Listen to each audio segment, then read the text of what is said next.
অষ্টম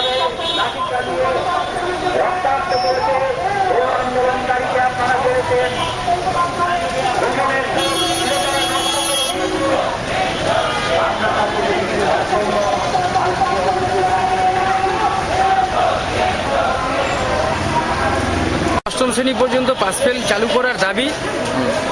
এরপরে প্রাথমিকে যে সিলেবাস করেছে সেই সিলেবাসটি সম্পূর্ণ অবৈজ্ঞানিক এবং ধর্মনিরপেক্ষ নয়।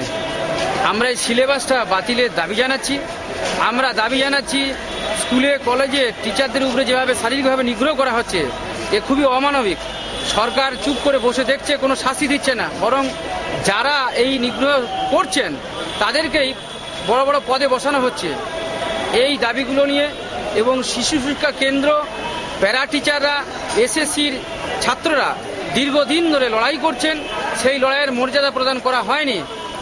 আজকে গত সোমবার ঘোষণা করা হয়েছে প্রাথমিকে নিয়োগের ক্ষেত্রে ট্রেনদেরকে অগ্রাধিকার দেওয়া হবে, কিন্তু যারা এর আগে নন ট্রেনদেরও টাকা নেওয়া হলো তাদের কি হবে সে বিষয়ে কোনো বাক্য ব্যয় করেনি। প্রাইমারিতে পোশাক দেওয়া হচ্ছে কিন্তু শিশু শ্রেণীর ছাত্রছাত্রীদের পোশাক দেওয়া হয়নি এবং যারা এপিএল তাদের পোশাক দেওয়া হয়নি। এই অমানবিক সিদ্ধান্তের প্রতিবাদে আজকে আমরা মুখ্যমন্ত্রীর কাছে কোনো ডেপুটেশন দিতে চাই।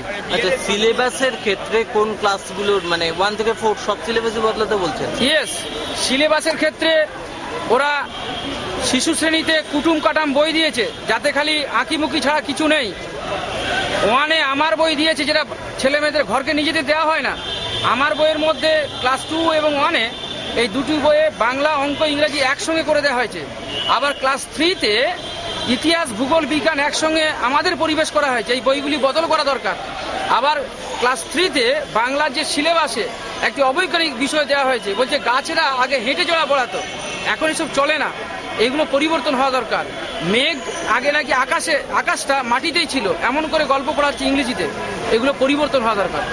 এই সিলেবাস পরিবর্তনের দাবিতেও আমরা আজকে কোনো ডেপুটেশন দিতে চাই মুখ্যমন্ত্রীর কাছে।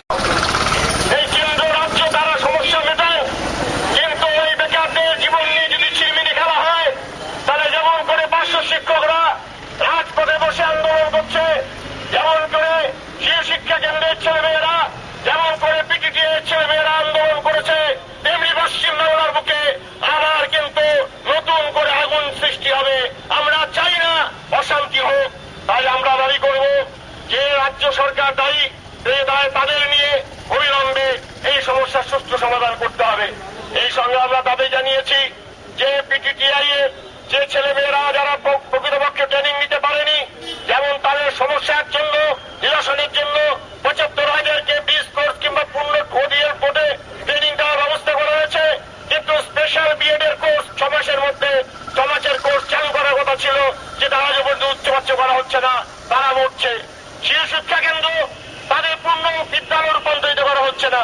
পার্শ্ব শিক্ষকদের আজকে তারা রাজপথে বসে মরছে, তাদের না হচ্ছে বেতন বৃদ্ধি, না হচ্ছে পূর্ণ শিক্ষকের মর্যাদা দান। ফলে এই সমস্ত কিছুর বিরুদ্ধে আমাদের আন্দোলন পাস ফেল প্রথা চালু করা আমাদের আন্দোলন। আজকে এখানে যে দাবিকে আমরা তুলে নেওয়ার চেষ্টা করছি, অবৈজ্ঞানিক সিলেবাসকে বাতিল করা আমাদের আন্দোলন, বকেয়া বহাল ভাতা আমাদের আন্দোলন, অবিলম্বে ষষ্ঠ বেতন কমিশনের ঘোষণা আমাদের আন্দোলন, অবিলম্বে স্কুলে সুষ্ঠুভাবে শিক্ষক নিয়োগ করে শিক্ষাকে